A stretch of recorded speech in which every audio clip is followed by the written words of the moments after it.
Hello traders, how are you? कैसे हैं आप लोग? तो आइए दोस्तों, आज फिर वीकली एनालिसिस या डेली एनालिसिस हम लोग चालू करते हैं। नॉट वीकली, डेली एनालिसिस हम लोग चालू करते हैं और देखते हैं कि कहाँ कहाँ पे हम लोगों के लिए ट्रेडिंग अपॉर्चुनिटी बनेगी। तो सबसे पहले हम डॉलर इंडेक्स का एनालिसिस करते हैं।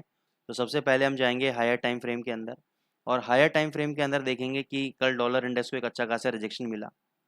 बहुत अच्छे रैली के बाद एक इस जोन के अंदर इसको रिजेक्शन मिला।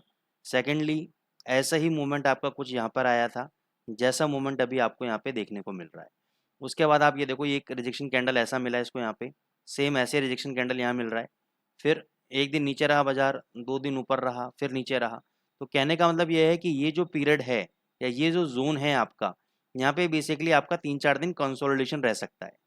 अब 3-4 दिन कंसोलिडेशन रहने का कारण भी क्या है, और एक अच्छा खासा वॉलेटिलिटी क्रिएट होने का कारण क्या है कि आज आपका जैक्सन होल सिंपोजियम का मीटिंग चालू हो जाएगी। ये एक एनुअल एकेडमिक इवेंट है जहाँ पे आपके जितने भी फेड के मेंबर्स हैं, एफओएमसी कमेटी के मेंबर्स हैं, वो सारे गैदर होंगे और इकोनॉमिक ट्रेंड्स के बारे में बात करेंगे, मॉनेटरी पॉलिसी के बारे में बात करेंगे, ट्रेजरी यील्ड्स के बारे में बातचीत करेंगे और अपना व्यू देंगे कि आने वाले महीनों के अंदर वो इन्फ्लेशन को लेकर क्या सोचते हैं, इंटरेस्ट रेट पॉलिसीज़ को लेकर क्या सोचते हैं। और उनका स्टेटमेंट बहुत ही ज़्यादा मायने रखता है बाज़ार के लिए।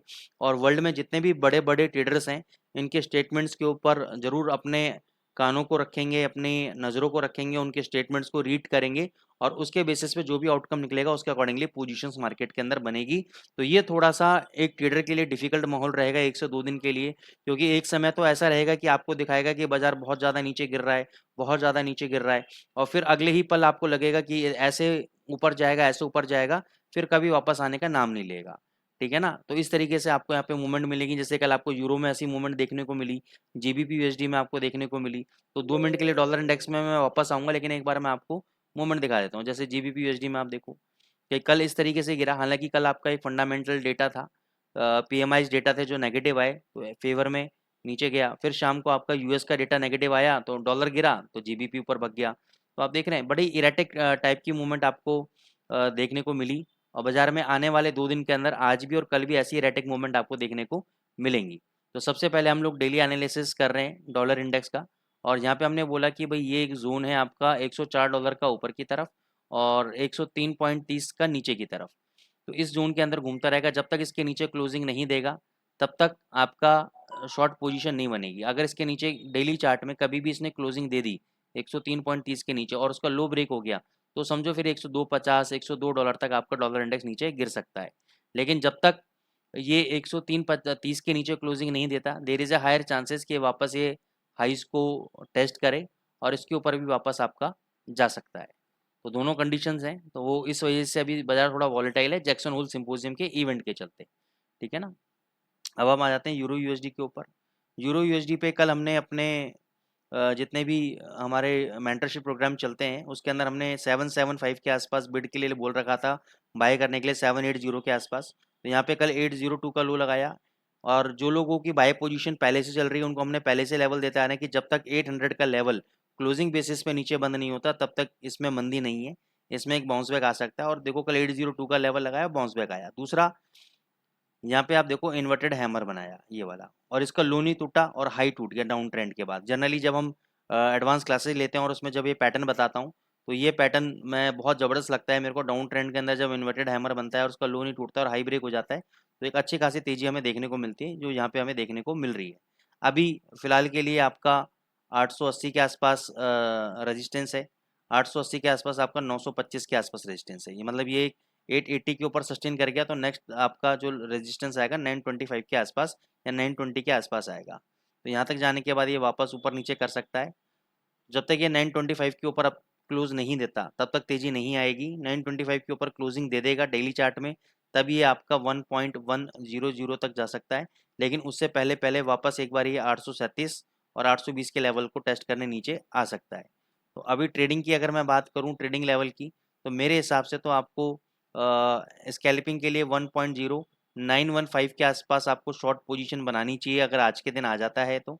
स्टॉप लॉस लगाना चाहिए 1.0925 क्लोजिंग बेसिस पे। अगर डेली चार्ट इसके ऊपर क्लोज हुआ, हो सकता है इंट्राडे में 935 चला जाए, 940 चला जाए, लेकिन क्लोजिंग शुड बी अबव 925। अगर इसके ऊपर क्लोजिंग हुआ then only you can take an exit. ठीक है ना? लेकिन उससे पहले पहले आपको 915 के आसपास, 900 से 915 के बीच में आपको शॉर्ट पोजीशन क्रिएट करनी चाहिए और वहां से 15 20 पे 25 पिप का स्कैल्पिंग ट्रेड लेना चाहिए। जीबीपी यूएसडी पे आ जाते हैं। जीबीपी यूएसडी में जब तक ये इस वाले कैंडल के हाई के ऊपर ब्रेक नहीं करेगा तब तक ये सेल है। आप सेल अभी भी ले सकते हो, लेकिन अभी थोड़ा सा रिस्की है। क्यों रिस्की है? क्योंकि यहाँ पे दो कॉन्ट्राडिक्टरी स्टेट चीज़ें हमको देखने को मिल रही हैं।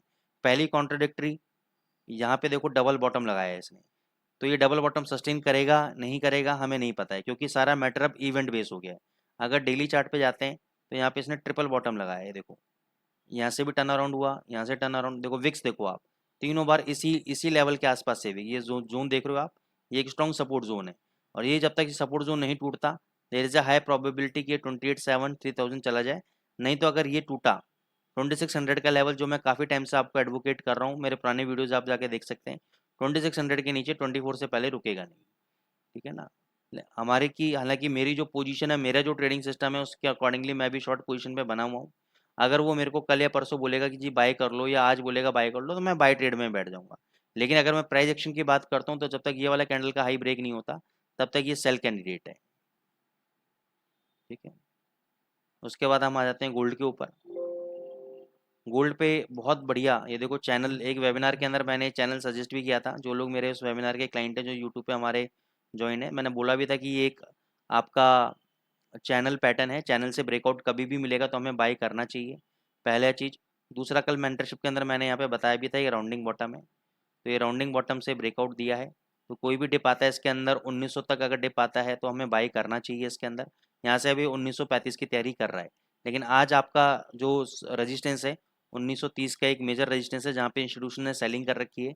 तो अगर आज आपको 1930 के आसपास, 1928 से लेकर 1930 के आसपास अगर गोल्ड मिल जाता है, तो आपको शॉर्ट पोजीशन क्रिएट करनी चाहिए इंट्राडे के अंदर।